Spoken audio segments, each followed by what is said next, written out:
J'étais en train de faire une bague en argent pour une cliente et je me suis aperçu que je m'étais trompé dans la taille. Elle la voulait en 56 et je l'ai faite en 54. Bon, sur le coup, ça fait chier, mais c'est clairement moi qui fais le con. Du coup, j'utilise cette situation pour vous montrer comment on fait pour agrandir une bague sans forcément devoir la couper. Alors pour commencer, on va venir chauffer la bague avec une flamme douce. C'est quoi une flamme douce? Si vous voulez, c'est vraiment une flamme avec peu d'oxygène, si je peux dire, à l'intérieur. On veut vraiment éviter un maximum qu'elle se noircisse, parce qu'il y a beaucoup d'oxygène dans la flamme qui fait qu'elle se noircit. Le but ici, c'est vraiment de venir détendre le métal. Parce qu'en gros, là, il est raide, parce que je l'ai beaucoup travaillé, puis à force de taper dessus avec le marteau, etc., et de le façonner, le métal, il se durcit. Techniquement, on peut dire que les atomes, elles se serrent entre elles, et ça devient beaucoup moins souple et cassant. C'est pour ça que si je veux l'agrandir, il faut que je la détende. Et quand je la chauffe, ben, ça va faire l'opposé. Les atomes, elles se relâchent, les tensions disparaissent et le métal, il redevient souple, si on veut. C'est ce qu'on appelle le recuit. En gros, je lui donne une petite pause pour qu'elle retrouve sa flexibilité. Et ici, je fais vraiment très attention de pas trop la chauffer. À un certain stade, quand elle devient un peu rouge cerise, c'est que c'est bon. Et au passage, la petite flamme verte que vous voyez, c'est une protection que j'ai mise pour éviter que la bague s'oxyde trop. Mais ça, je vous ferai une autre vidéo pour vous expliquer ce pourquoi du comment. Une fois la pièce chauffée, je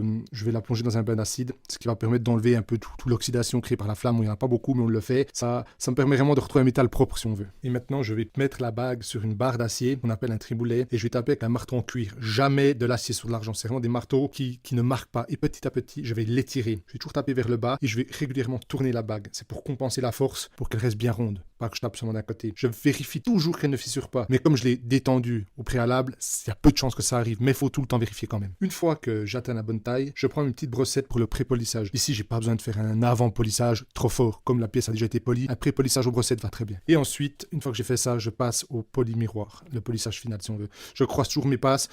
C'est comme si vous coloriez. Si vous faites dans un sens, c'est beaucoup plus galère. Si vous faites dans les deux sens, ça va beaucoup mieux. Ben, c'est un peu le même principe pour le polissage ici. Je fais dans les deux sens pour bien enlever les traits, quoi. Et ici, vous voyez, c'est la partie un peu technique. C'est que je polis l'intérieur et il faut surtout pas que ces tiges d'acier qui tournent viennent taper à l'intérieur de la bague. Parce que là, c'est cuit, je dois tout recommencer, c'est la misère. Mais là, c'est allé nickel. J'ai mes petites techniques pour éviter que ça arrive. Et voilà, ici, j'arrive à la dernière étape. Je nettoie tout. Je passe à l'ultrason pour virer la pâte. Et voilà, on a une bague en 56. Et la cliente, elle était super contente. J'ai même eu le droit à un super mail super sympa de sa part.